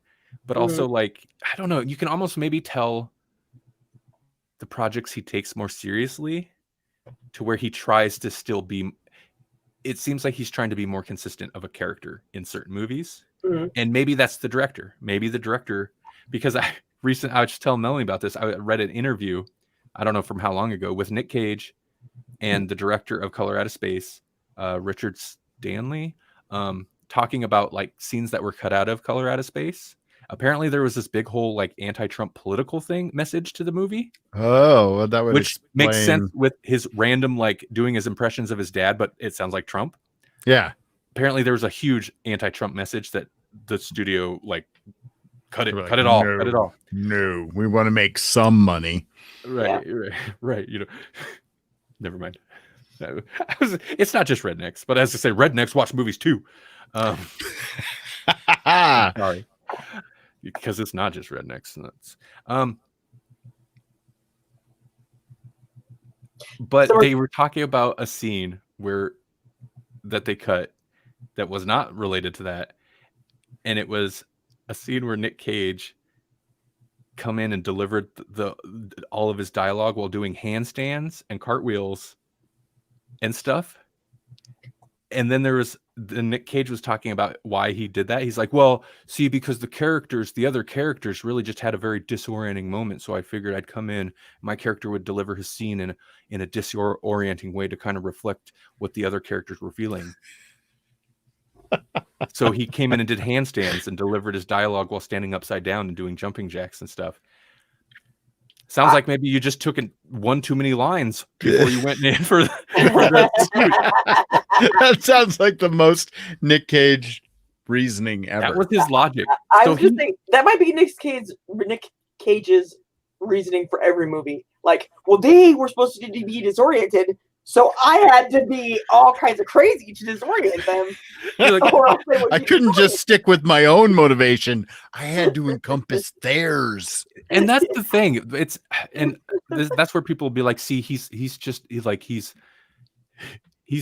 a genius because of decisions like that. Right. But the problem is that's not how we interpret the movie. And not every movie is a weird Lynchian interpretive symbolic experience. You don't come in as a character and play your role how the other characters are feeling. You play as your character. And I feel like that's a perfect example of why a lot of his movies, his characters, he doesn't seem great to me because his characters are so inconsistent from scene to scene. He will just act it a completely different way.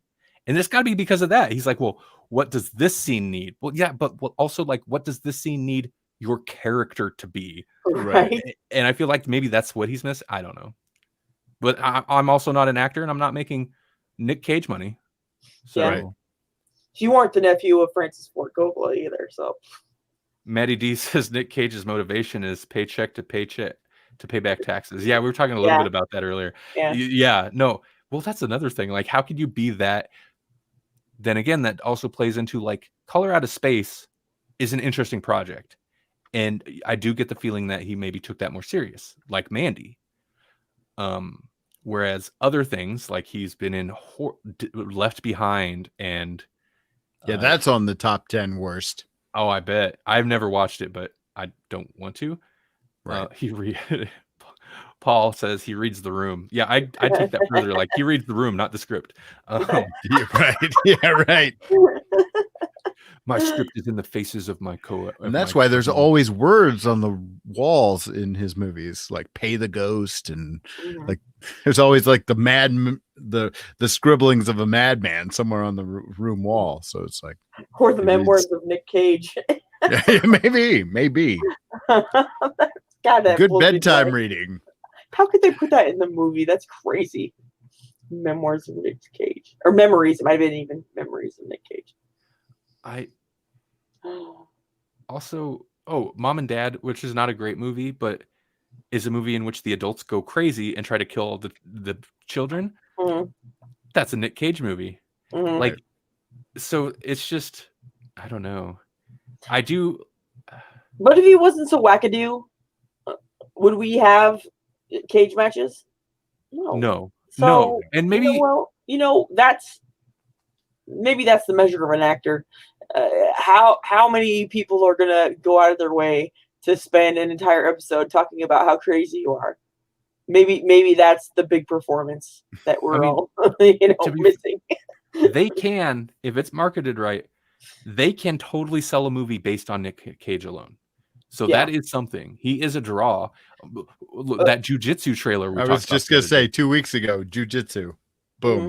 It's like, well, what is it? It's martial arts, sci-fi, fantasy movie or something. Tony Jaa is in it, but who cares? And they're not selling it based on that because they'll get more people to watch it based on Nic Cage looking crazy, saying things like, "We're gonna get crazy." Can I real quick? Yeah. Paul says, "Who would play Nic Cage in a Nic Cage movie about Nic Cage?" And I'm thinking maybe Jim Carrey.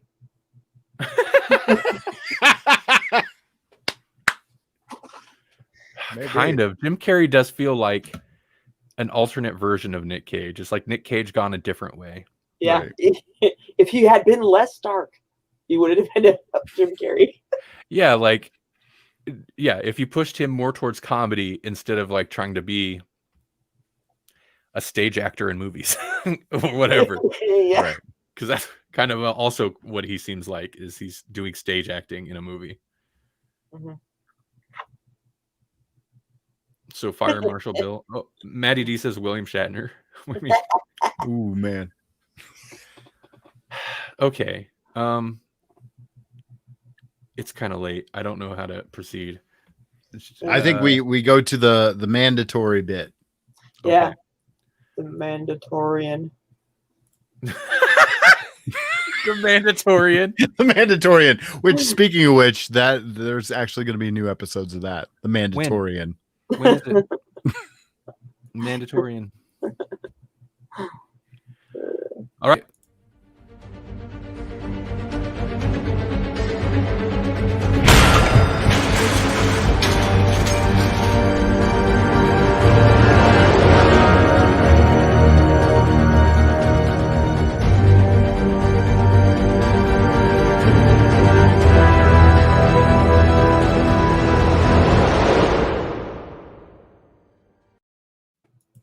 All right, Snyder Watch. Not even Nicolas Cage can cage the Snyder Watch.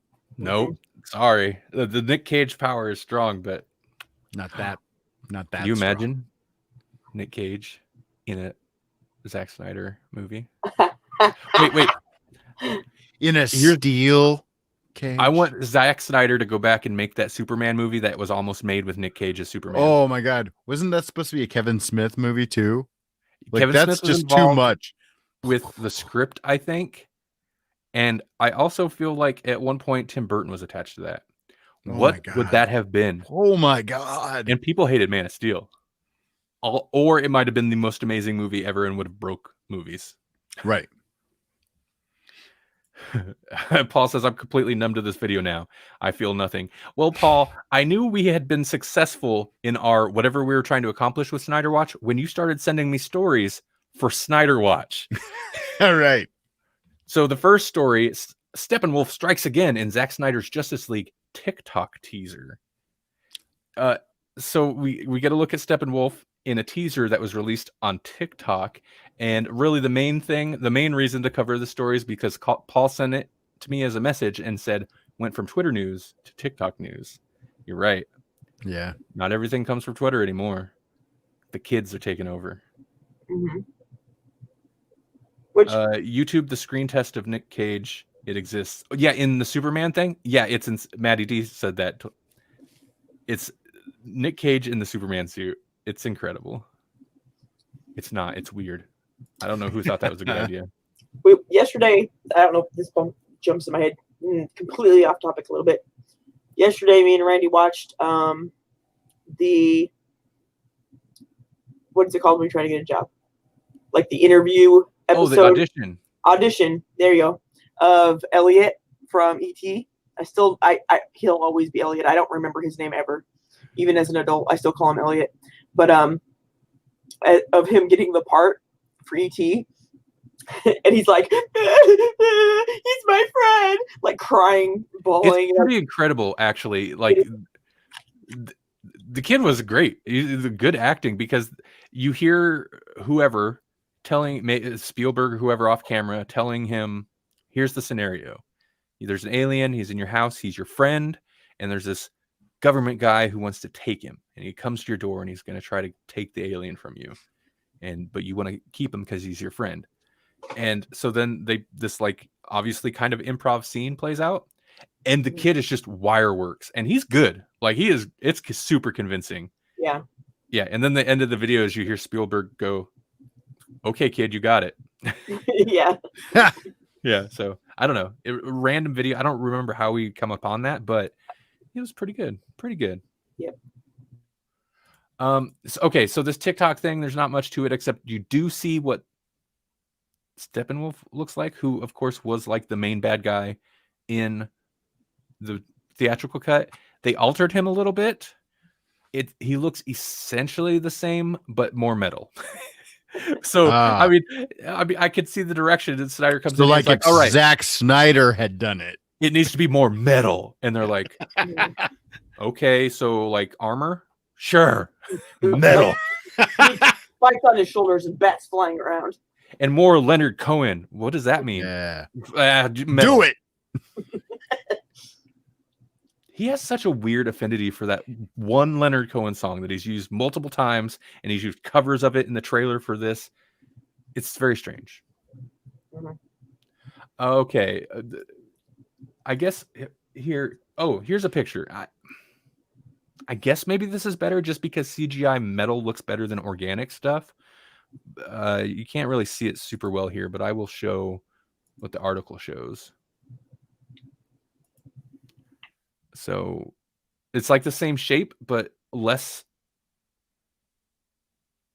I was going to say humanistic, but I don't know. It just looks like a mask, kind of. It looks kind of Egyptian to me. That's interesting. Okay. The next stories. This is a whole thing. I hadn't heard anything about this. This must be really new. And Jesse, you found this. I feel like you probably didn't get too far into it either. No, I mean, it basically all comes from a Forbes interview. And one of the reasons I pulled this one was because we've talked about it in the past. It's the continuing saga of Ray Fisher speaking out about Joss Whedon and his behavior on the set of Justice League. And so he recently did an interview with Forbes. And so I just saw multiple articles about this Forbes interview. I was like, right, well, where's the interview? But there's several articles about it. Kind of each one of these covers essentially the same stuff, but the two headlines that I pulled was that this one kind of buried the lead. So I'm going to skip it and I'm going to go to the big one, which is Ray Fisher accuses Joss Whedon of digitally altering a performer's skin tone in Justice League. And it was notably a person of color. And so like, gee, who would that be? Probably Cyborg, I mean, yeah, I think he was the only one, right? I think so. I mean, I don't know. Maybe there were some other characters that were ancillary, but he was the main one, right? And so, according to Ray Fisher, essentially, Joss Whedon didn't like the particular skin tone, and so had them color correct it in post. I thought that was standard. I thought that was a common thing they do, was to lighten people What's interesting, because Zack Snyder does it all the time, plays with hues over top of everything, like a full filter. But maybe that's the thing. Maybe Joss Whedon wasn't filtering a scene. He was notably just color correcting a specific character. Right. Real quick, Matty D about Steppenwolf said he looks head still looks Gallifreyan. Yeah, it's got that like the color, the shape of their collars a little bit. Yeah. I mean, all movies, especially movies like all movies do a lot of color correcting. And modern, like these movies are really, they're animated features with parts of live action people that they had filmed at one point. Otherwise, most of these movies are like the suits are CG and the backgrounds are mostly CG, unless they're just like doing a talking scene. You know, a talking scene. Wow. So everything's processed. That said, it sounds like it's also it feels like he's being intentionally vague as to what exactly he's talking about. Well, and that's part of it, is that the ongoing investigation is still happening, and so he's being cagey, pun intended always. He's being cagey about the details because, you know, he'd like the information to come to light via the investigation, but we'll see, because it's a private investigation. You know, we've talked about this in the past. Warner Brothers is doing the investigation about themselves, so we'll see what comes to light there. The other big reveal, the other big revelation, and the other big headline grabbing moment of this interview was that that they were out on the press circuit, and they went to Comic-Con, basically saying that Joss Whedon was handpicked by Zack Snyder to take over the project. And Ray Fisher is now throwing out there that no, that was all a lie, that, you know, Zack didn't weigh in on it at all, but we were all told to say that. And I still have the email that said that we were supposed to say that Joss Whedon essentially has Zack Snyder's full blessing to go ahead and do this movie. Okay, well, a couple things. First, I feel like there was not ever going to be a Cyborg movie, but if there was, there definitely ain't now. No. And I also want to touch on, Paul asked, was it easier to color correct the actor than to color correct the scene? Like maybe, no. Dude, they color correct everything. The scene, specific skin tones, like the way color correction works. And especially a situation like this, Cyborg, they color correct every individual element individually if they need to, but they will do like they'll hit skin tones specifically, since skin tones are mostly a certain color range. They can affect just that color range, and kind of individual or separate of how the background gets colored. And what the accusation sounds like here is it's not just, you know, they lighten the scene. It sounds like intentionally lightening the skin tone of, I'm assuming, a black actor.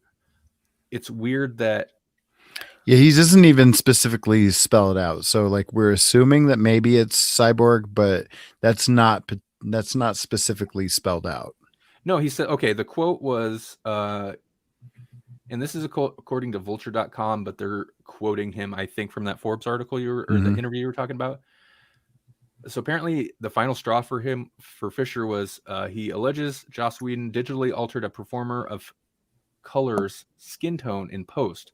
Quote, what set my soul on fire and forced me to speak out about Joss Whedon this summer was my becoming informed that Joss had ordered that the complexion of an actor of color be changed in post-production because he didn't like the color of their skin tone. The actor claims, quote, man, with everything 2020's been, that was the tipping point to me, end quote. So it sounds like more hearsay, right? And he doesn't say who or even what movie it was necessarily. Just that he heard that Joss Whedon did this and was like, that's it, I'm gonna start spilling all my guts about, I'm gonna start spilling my grievances about Joss Whedon. I'm curious as to what that would be. And then what was this other thing? Yeah, they did say Joss Whedon was handpicked by Snyder. Now that I think it, Whedon doesn't seem like Snyder's kind of. He'd pick some auteur or somebody he viewed as an auteur. Whedon does not seem like somebody Snyder really would look up to. Whedon is the guy that made Avengers. The studio wanted Whedon. Right. Yeah. Oh, for sure. Just like, they'll do another Suicide Squad, but they want the guy that did Guardians of the Galaxy, because Suicide Squad is supposed to be their colorful, fun, crazy movie. Right. Yeah, I was gonna say their styles are totally different, so I don't see why he would. Yeah. It just doesn't make sense. Man.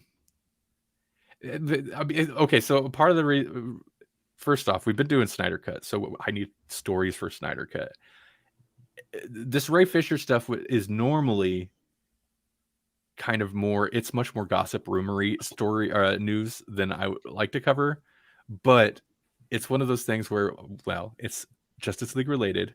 It is kind of interesting in some of the allegations he'll say, and it's bolstered by the Snyder Cut, because it's got the Snyder Cut connection, but also Joss Whedon, who, no self-respecting comic book or nerd type podcast doesn't like talking about Joss Whedon, because he's made a lot of stuff that nerds usually like, especially including us. I'm not exempting us. Yeah. Who wants to talk about Buffy for an hour? Shots fired, including Justice League. I don't want to talk about Buffy for an hour, but I will talk about Firefly for like a half hour. See, we got at least that. Yeah. So like, it's also one of those stories where at a certain point, it's like, is the story still happening? Right. We got to do it. That's how Snyder Watch even started, because it's like there's still news coming out. Right. Mm-hmm. But I don't know.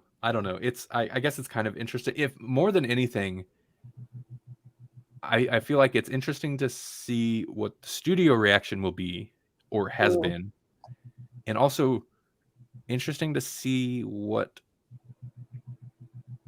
Ray Fisher's career will look like. Mm-hmm. The problem is everyone's career is kind of destroyed right now, because movies aren't a thing anymore for the most part. Mm-hmm. They are, but not really. I don't know. It's time to move to animated. He's forced an investigation on Warner Brothers, so they're not going to want to work with him again. I mean, that eliminates them likely. And then other big, production companies are probably going to see that and be like, I don't know. Mm-hmm. So I'm not saying that's right, but no, I was going to say I don't. Okay, so I don't feel like either of these scenarios are proper. But do you think this is going to have a bigger impact on his career, or do you think in this one, I don't think even compares? It's different. He's going to end up like a weatherman dude, or not even a weatherman. He's going to be like a weatherman's assistant. Yeah, I mean, this is a direct, essentially, I'm sure they view it as a direct attack on his employers. Mm-hmm. And whether you're right, companies generally don't like it when you go after them. When he personally sees it as trying to tear down old Hollywood, right? Which he should do, but remember, snitches get stitches. It's true. To be fair, though, martyrs do die. Now is the time to do it, though. Yeah. Hollywood's hurting. It politically, it ties very well. It does play very well into the current political climate. Yes, I agree. If now is the time to do it. Whereas normally we'd hear a couple stories and then we just wouldn't see him working again. I guess with social media it's a little bit different, but I don't know. It's good. Yeah, in a sense, I admire him and I appreciate what he's trying to accomplish. I definitely worry about him. Also, I don't know if I worry about his career. Not him personally, but I worry about his career. And I should search him out. I don't even know if he's good. You can't really tell. Yeah. Right. No, not in this movie. They don't give him enough. No. Yeah, he seemed okay. Yeah, they don't give him anything. He seemed when you see him, he's mopey, which means that's probably Zack Snyder stuff. Could have been a Nic Cage role. And but you don't see him like Whedon. I don't think give him a whole lot. No. Mm-hmm. I remember one of the stories we read. He was upset about the booyah scene, or there was an argument that they wanted him to say booyah, and he's like, I'm not saying that. Yeah. But which normally I'd be like, okay, yeah, I get it. But also, if it weren't for the fact that apparently booyah is like kind of a pullover from the character in Teen Titans Go or whatever it is. Oh yeah. Apparently he I was says that a lot. just gonna ask, is it relevant to the character? Mm-hmm. Yeah, only in that case. I don't know that it's necessarily a comic book thing. Mm-hmm. Right. It definitely doesn't seem like something Snyder would push for. No. Mm-hmm. And if it was totally out of nowhere, I'd be like, yeah, it is a little weird being the one black superhero in there. And they're like, you need to say booyah. Yeah. First off, no one says that anymore. Mm-hmm. This kind of reminds me also a little bit of something I was reading recently about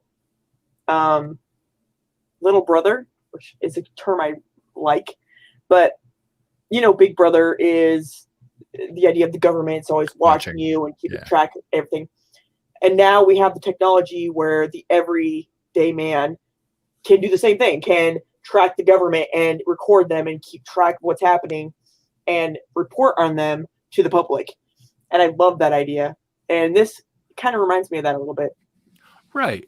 Yeah, no. I like that. I like that for sure. Yeah. And actually, it's the whole article was actually about facial recognition software that they're using on officers that refuse to identify themselves. So it gets a little bit deeper into the whole, government and political aspect of it, but still, it's the same kind of premise, the surveillance on the government, and I'm kind of all for that. Yeah, I mean, if the technology's there, they're doing it to us anyway. Right. Might as well take a page from their playbook. So somebody's got to keep people.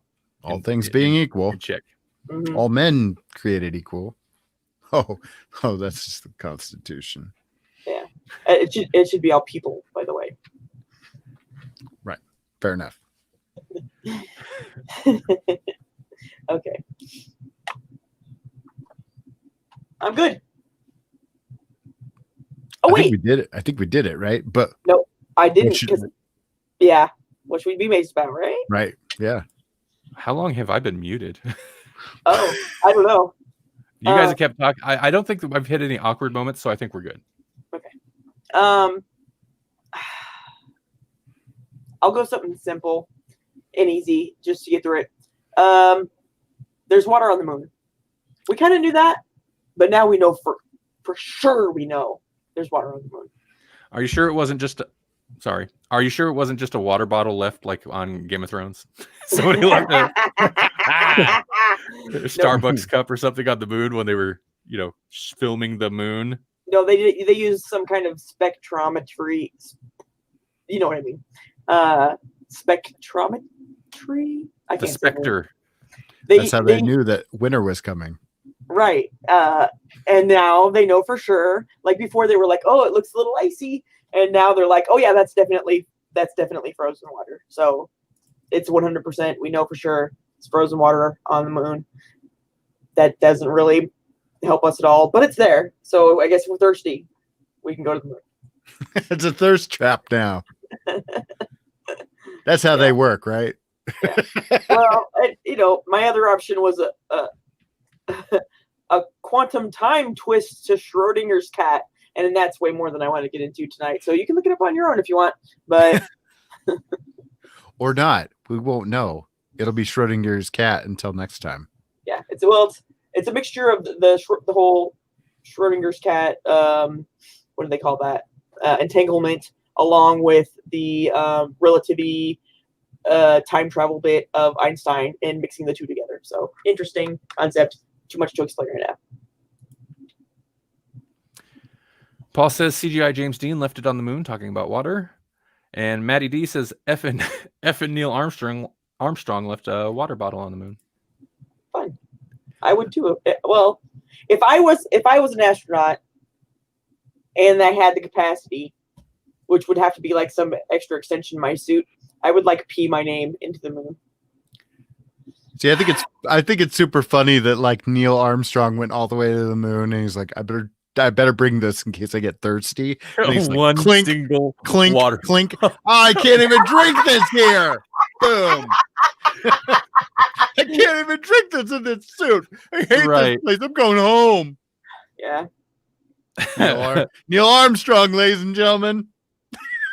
So this teaches us that we need water drinking holes and pee extensions in our astronaut suits from now on. Yeah. Water in, water out. Makes sense. Yep. This place is dumb. Okay, so let's wrap this up. Also, Tiny Toons is getting there's a new Tiny Toons coming. Oh my god. Yeah. Well, and also Danielle Harris, who was in several of the Halloween movies. She was the little girl in 4 and 5. She's directing a female-centric slasher titled Sequel. Mm-hmm. I've seen her in something as an adult, and she was pretty decent. She was also in the Halloween remakes. As a different character.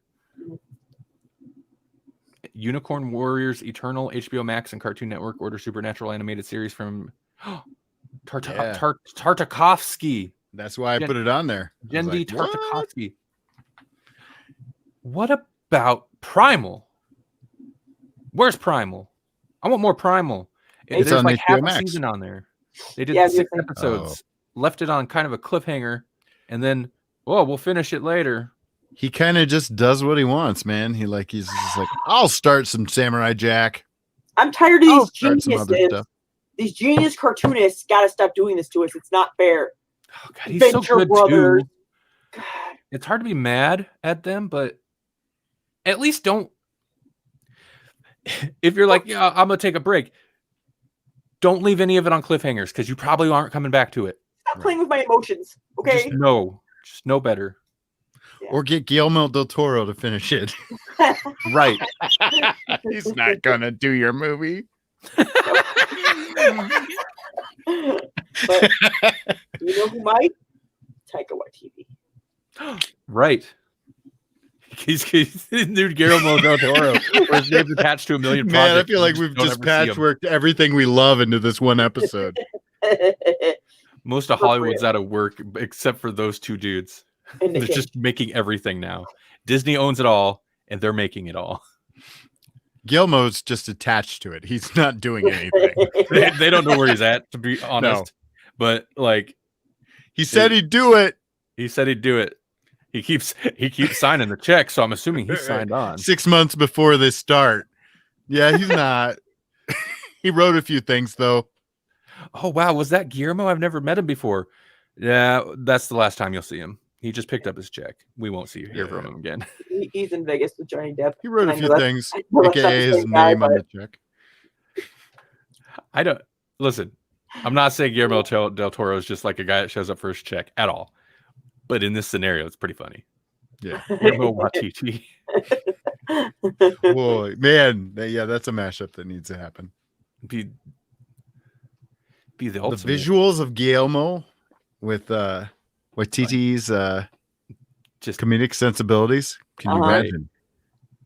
He's a pretty good storyteller too. Like his stories are usually structured pretty well and interesting. But yeah, Mm-hmm. I'm down.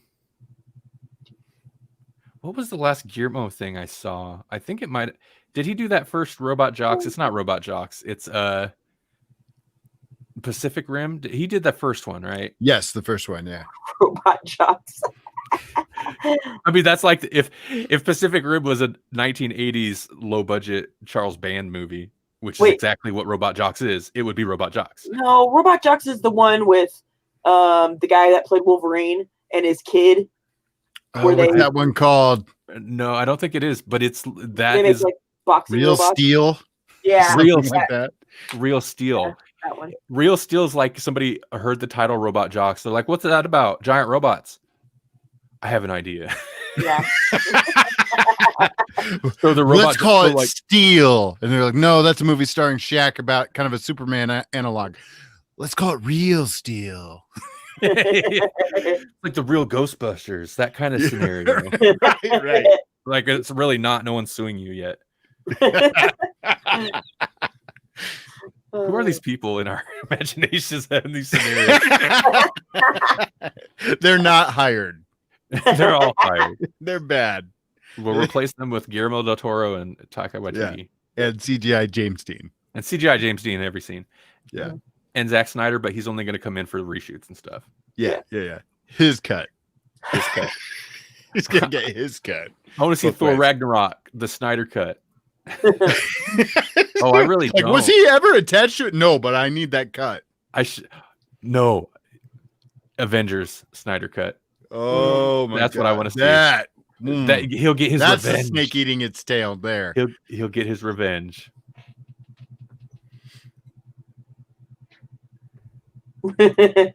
Sorry. Paul said, oh, you know what? I'll take that.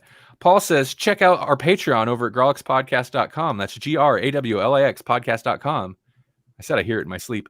I think Paul's ready for us to end the show. So when when our listeners are doing our closing things, it's time to end it. So, hey, everybody, thanks for listening. Thanks for watching. Jesse, Melanie, thank you for joining me. Yeah. Thank you. And thank me for joining you. Yeah. Yeah, thank you. Thank us. Yeah. And hey, have a good Halloween. I'm not sure when this will hit the podcast feed. Hopefully not late like it's been the last couple of weeks that nobody's mentioned. So good. Hopefully it's a treat for you and not a trick. Right.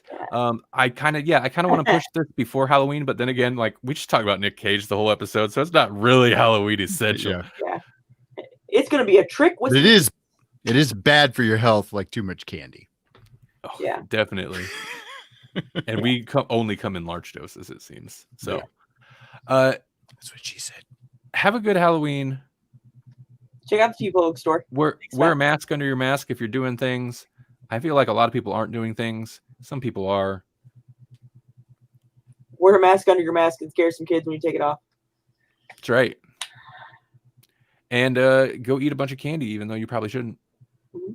It's good for your soul. And then you end up fat and greasy like Nic Cage. Woo. Like Be a like- 3-day ride. Yeah. Yeah. Title of the episode: 3-day ride. Oh, that's great. Yes.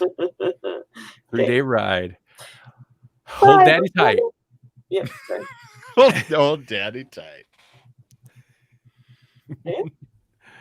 Bye, everybody. Bye. Good night.